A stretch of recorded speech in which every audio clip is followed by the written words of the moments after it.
नमस्कार दोस्तों, helpful channel में आप सभी का स्वागत है। दोस्तों, आज का टॉपिक है कि सिंह राशि का केतु और कुंभ राशि का राहु आपके जीवन में ये आने वाले 18 महीनों में क्या प्रभाव डालेगा। आप इस समय अभी देख रहे हैं कि इस समय दुनिया में काफ़ी युद्ध के आसार हैं और अभी पिछले 1-2 दिन पहले ही एक विमान हादसा हुआ। तो ये सब क्यों हुआ, आज की वीडियो में बताएंगे। चैनल को सब्सक्राइब कर दीजिए, चैनल के नीचे रेड बटन है, क्लिक कर दीजिए, बगल में रिंग बेल है, प्रेस कर दीजिए। नई वीडियो अपलोड होने पर नोटिफिकेशन के रूप में मिल जाएंगी।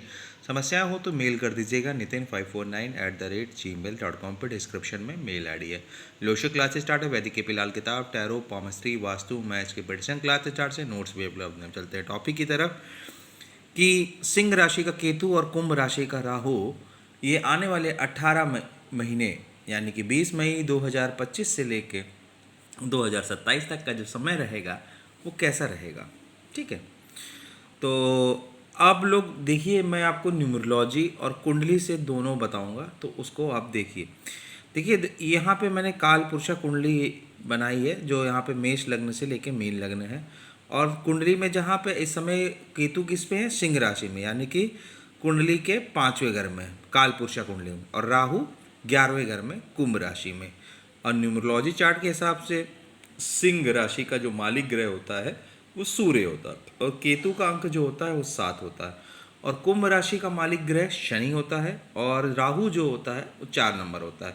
तो इस समय 1 और 7 और 8 और 4 नंबर का कॉम्बिनेशन चल रहा है पूरे देश के लोगों पे। तो अब ये लाइफ में सबके इम्पोर्टेंट क्या डालेगा। देखिए, अभी हम यहाँ से केतु से स्टार्ट करते हैं।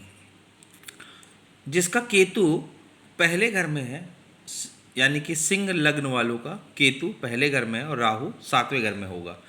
ठीक है, कुंभ राशि में। तो यहाँ पे जब पहले घर में केतु होगा तो ऐसे व्यक्तियों का अब 20 मई 2025 के बाद से अगर कोई स्टूडेंट है तो वो पढ़ाई कर रहे हैं तो पढ़ाई में थोड़ा सा उनका मन भटकेगा। ठीक है, और किसी दूसरी चीज़ में, या फिर वो पढ़ाई में कुछ रिसर्च के फील्ड में चले जाएंगे, कुछ नया करने, यानी कि लीग से हटके। और जिनका रिलेशनशिप है या रिलेशनशिप नहीं है तो वो रिलेशनशिप के बारे में सोचने लगेंगे। ठीक है, अगर दूसरे हाउस में केतु होगा तो ऐसे लोग अपने घर में उनका रहने का मन नहीं होगा, घर छोड़ने का आएंगे। घर परिवारों के लोगों में दिक्कतें आने लगेंगी, धन अचानक खर्च बढ़ जाएगा, हेल्थ खराब होने लगेगी। ठीक है, अगर आपका तीसरे घर में सिंह राशि का केतु है तो आपका जिनसे रिलेशनशिप है, भाई बहनों, मित्र या फिर कोई यात्रा है, वो सफल नहीं होंगी, उनमें कुछ ना कुछ परेशानी आएंगी। चौथे घर में अगर सिंह राशि आती है तो आपकी माँ को कोई ना कोई बीमारी हो जाएगी या हेल्थ इशू आ जाएंगे। अगर 5वें घर में केतु हैं तो लोगों का career, education, share market, love relation, ये सब सेपरेशन होंगे। छठे घर में अगर सिंह राशि है तो यहाँ पे नौकरी में परिवर्तन, नौकरी में चेंजेस, नौकरी में लड़ाई, या फिर आपके शत्रु बढ़ जाएंगे, गुप्त शत्रु बढ़ेंगे। 7वें घर में केतु है तो पत्नी से वैमनस से आ जाएगा, यानी कि वैराग्य आ जाएगा, मोह खत्म होगा। पार्टनरशिप में अगर होगे तो वो लड़ाई हो जाएंगी। ठीक है, कोई भी काम सही डिसीजन से नहीं होगा। अष्टम भाव में केतु है तो यात्रा करेंगे बट उसमें बहुत ज़्यादा दिक्कत आएगी। 9वें घर में केतु है तो यात्रा करने में बहुत सावधानी बरतें। ठीक है, सिंह राशि का केतु है तो उसमें आपको दिक्कत हो सकती है। स्पिरिचुअल प्लेस में यात्रा ना करें, अगर करेंगे तो कुछ ना कुछ दिक्कतों का सामना करेंगे, कोई चीज़ चोरी या खो जाने का डर होगा। 10वें घर में अगर सिंह राशि का केतु है तो यहाँ पे आपको क्या करेगा कि जो आप कैरियर की स्टडी कर रहे हो उस कैरियर में आप मतलब जिस आप उसमें उसमें आप करोगे बट सक्सेस नहीं होगे, वहाँ पे आपको दिक्कत आ सकती है। 11th हाउस में अगर सिंह राशि है तो यहाँ पे आपके जो मित्र हैं वो आपको धोखा देंगे, किसी को दिया हुआ पैसा फंस जाएगा। ठीक है, जो वादा करेंगे वो पूरा नहीं होगा, समस्याएं आएंगी। 12वें घर में अगर सिंह राशि का केतु है तो बीमारी होगी, हॉस्पिटल के चक्कर लगाएंगे, और साल भर आपको पैसे फाइनेंस की दिक्कत रहेगी। ठीक है।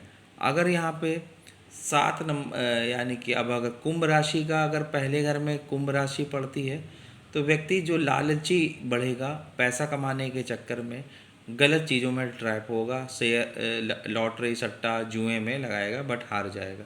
दूसरे घर में कुंभ राशि है और राहु है तो घर परिवार में धन को लेके लड़ाई झगड़ा, धन के लोगों में आपस के घर के लोगों में लोभी मतलब लोभ बढ़ जाएगा, पैसे को लेके खींचा, रिश्ते बिगड़ जाएंगे। तीसरे घर में भी जो है तो आप जो यात्रा करेंगे या फिर कहीं निवेश करेंगे वहाँ में लालच के चक्कर में गलत निवेश कर लेंगे। चौथे घर में अगर कुंभ का वो हो तो आपकी माताओं को दिक्कत, प्रॉपर्टी अगर कहीं ले रहे हैं या लिया है तो उससे अगर आपको सोच रहे हैं प्रॉफिट होगा तो उसमें नुकसान हो जाए, कंस्ट्रक्शन का काम करेंगे तो नुकसान हो जाएगा। पाँचवें घर में कुंभ राशि है तो पार्टनर जो आपको मिलेगा वो आपको ठग लेगा यानी चीट करेगा धन के लिए।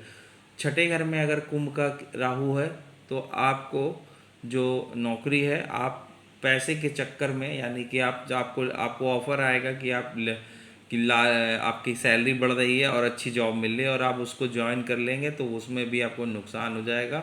आप पहली जॉब और दूसरी जॉब से दोनों से चले जाओगे। सातवें घर में अगर केतु है राहु है तो आपके जो पार्टनर हैं उनसे आपका लड़ाई झगड़ा होगा, आपके पार्टनर की डिमांड बढ़ेगी, धन खर्च करेंगे, ये चीज़ आएगा। अष्टम भाव में राहु है तो विदेश यात्रा करेंगे, धन लाभ कुछ मिलेगा। नवें घर में अगर राहु है तो आपको अगर कोई भी कार्य करेंगे उसमें रुकावट आएगी। 10वें घर में कुंभ का राहु है तो आपका जो करियर है वो चेंज होगा, उसमें लाभ मिलेगा। 11वें घर में कुंभ का राहु है तो आपको सट्टे जुए और इन तरीके से जल्द शॉर्ट मनी में लाभ मिलेगा और कमाने की कोशिश करेंगे। 12वें घर में है तो विदेश से संबंधित कोई कार्य करेंगे या विदेशों से रिलेटेड आपको लाभ मिलेगा। इसी प्रकार ये जो नंबर का कॉम्बिनेशन है उससे आप जान सकते हैं। तो दोस्तों ये रही मेरी वीडियो, अगर आपको अच्छी लगे तो लाइक करिए, सब्सक्राइब करिए, चैनल को सपोर्ट करें। समस्या हो मेल कर दिएगा nitin549@gmail.com पर, डिस्क्रिप्शन में मेल ID। धन्यवाद दोस्तों चैनल को देखने के लिए।